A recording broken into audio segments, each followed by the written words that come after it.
J'ai intitulé cette vidéo l'idéal du moi, le surmoi et le groupe, car on va suivre un travail de Janine Smirkel qui va utiliser ces distinctions pour mieux comprendre certains phénomènes de groupe. J'avais déjà consacré une vidéo à cette distinction entre l'idéal du moi et surmoi, en soulignant comment Freud va assimiler l'idéal du moi au surmoi et ne tenir plus vraiment cette distinction. Alors que de son vivant, il y a des psychanalystes qui vont continuer à tenir cette distinction parce qu'elle permet de rendre compte d'un point de vue descriptif de plusieurs phénomènes et de rendre compte un peu mieux de la clinique psychanalytique. Et cette distinction va être reprise et maintenue par plusieurs psychanalystes après Freud. Et parmi ces psychanalystes, il y a Janine Smirkel qui a consacré un ouvrage à l'idéal du moi et au surmoi et qui va ici nous intéresser car elle va utiliser cette différence pour mieux expliquer certains phénomènes de groupe. D'une manière très brève, reprenons la distinction, qu'est-ce qu'elle veut dire cette distinction entre l'idéal du moi et le surmoi. L'idéal du moi, on pourrait la résumer avec cette expression, ce serait ce qui représente le « je voudrais être », ce qui nous pousse à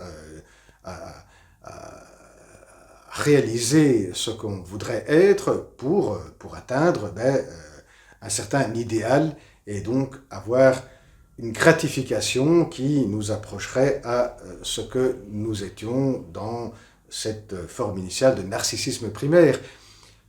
Autrement dit, qui nous donne l'illusion, qui est un terme très important, ce registre de l'illusion, qui donne l'illusion de la toute-puissance, de rejoindre cette toute-puissance propre au narcissisme primaire.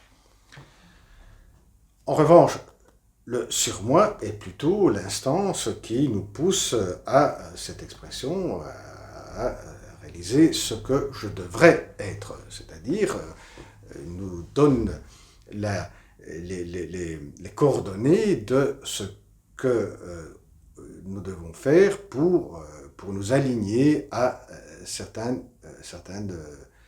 lois et donc à ne pas tomber dans certaines interdictions.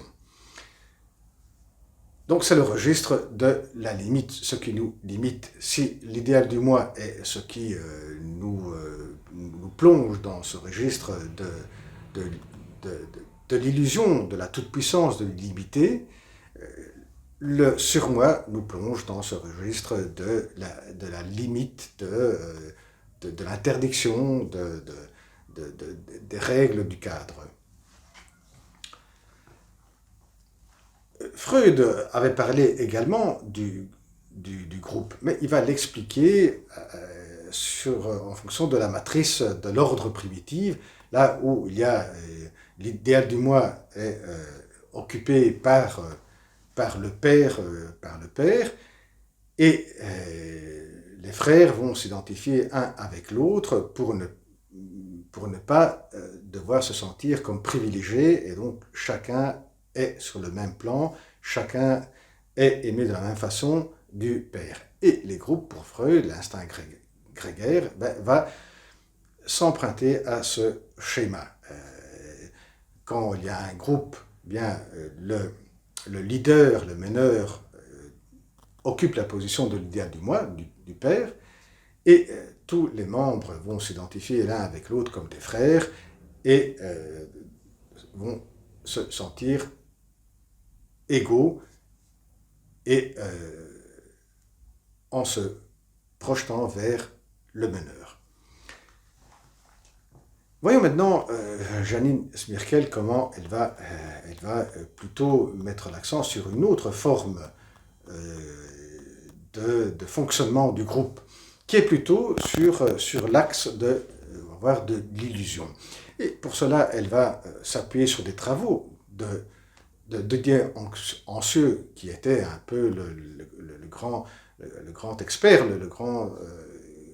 celui-là qui a creusé beaucoup les questions du groupe, d'un point de vue psychanalytique, Et elle va comparer certain fonctionnement du groupe comme le rêve, comme ce qui se passe dans le monde du rêve, qui est le fonctionnement par excellence de l'illusion, de l'hallucination.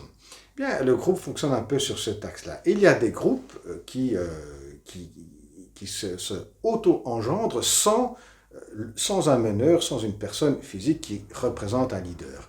Et cela autour de certaines idées qui va rendre commun, qui va unifier les personnes, qui vont se sentir, à travers cette union, bien, une forme de guérison des propres blessures narcissiques. Et chaque moi va se sentir non pas comme une partie d'un tout, mais le moi s'étend sur les autres, sur le moi du groupe, sur le moi groupal. Maintenant, s'il y a un meneur qui va incarner une idée qui puisse donner cette illusion de pouvoir guérir les blessures narcissiques, eh bien, on aura alors à ce moment-là, on aura une forme de groupe très puissant qui pourra donner à chaque membre du groupe cette sensation de s'unifier à l'idéal du moi, de faire un avec un idéal, et donc chaque moi se sent unifié au groupe, et le groupe est unifié à un idéal. Et le meneur, le leader, ne fait que incarner cette idée, cet idéal. À ce moment-là, on se retrouve dans ce registre de l'idéal du moi, de l'illusion propre à l'idéal du moi, la toute-puissance, et le registre du surmoi, qui est l'héritage de la phase édipienne, eh bien, est complètement écarté. Et tout est permis. Et c'est un peu ce qui s'est passé lors du phénomène du nazisme, là où le peuple allemand avait subi des blessures narcissiques suite à la Première Guerre mondiale.